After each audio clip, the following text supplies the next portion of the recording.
अस्सलाम वालेकुम। मैं हूं आपका इंस्ट्रक्टर मुबश्शिर अली और इस वीडियो में हम कवर करेंगे डेसिमल नंबर सिस्टम को, उसके अलावा बाइनरी नंबर सिस्टम को, ऑक्टल नंबर सिस्टम को और हेक्साडेसिमल नंबर सिस्टम को। तो इस टेबल में सबसे पहले डेसिमल नंबर सिस्टम आता है और इसका जो बेस है, मतलब ये है कि इसमें जो नंबर की तादाद है वो 10 है। ठीक है, 0 से लेके हमारा जो नंबर सिस्टम है वो 9 तक है, जिसमें 0 भी है, 1 भी है, 2 भी है, 4 भी है, 5 भी है, 6, 7 और 8।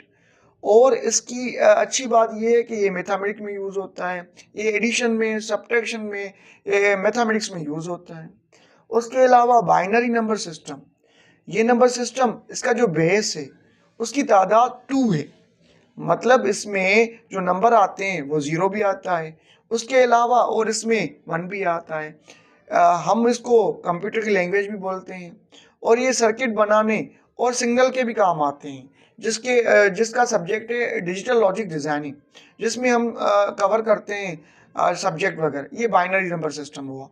और ऑक्टल नंबर सिस्टम, इसका जो तादाद है वो 8 है, क्योंकि ऑक्टल हम बोलते हैं 8 को, और इसका जो बेस भी है 8 है। और इसमें जो नंबर की तादाद है वो 0 से लेके 7 तक है। अगर हम 0 को काउंट करेंगे टोटल 8 हो गया।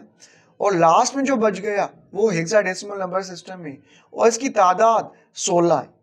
ठीक है, और इसमें 0 तो आता है, 1, 2, 3, 4, 5 लेके 9 तक हमारा नंबर सिस्टम आता है। और उसके बाद हमारा ए, बी, सी और उसके अलावा डी, ई, एफ।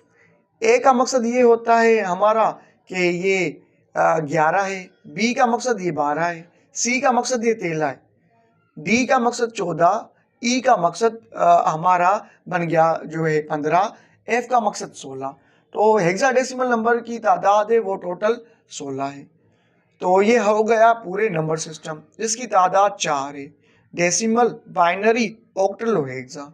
और उसमें मैंने आपको बेस भी बता दिए, 10, 2, 8 और 16। ठीक है, और इसकी नंबर की तादाद भी बता दी, प्लस में इसका यूज़ भी बता दिया। अभी इसमें आगे हम देखेंगे कन्वर्शन। कन्वर्शन सबसे पहले हम करेंगे, डेसिमल नंबर सिस्टम को बाइनरी से कन्वर्ट करने सीखेंगे कि किस तरह से करते हैं। तो आप इस वीडियो को कंटिन्यू करें और अगर कोई सवाल है तो आप इसमें लाजमी जो है कमेंट करें।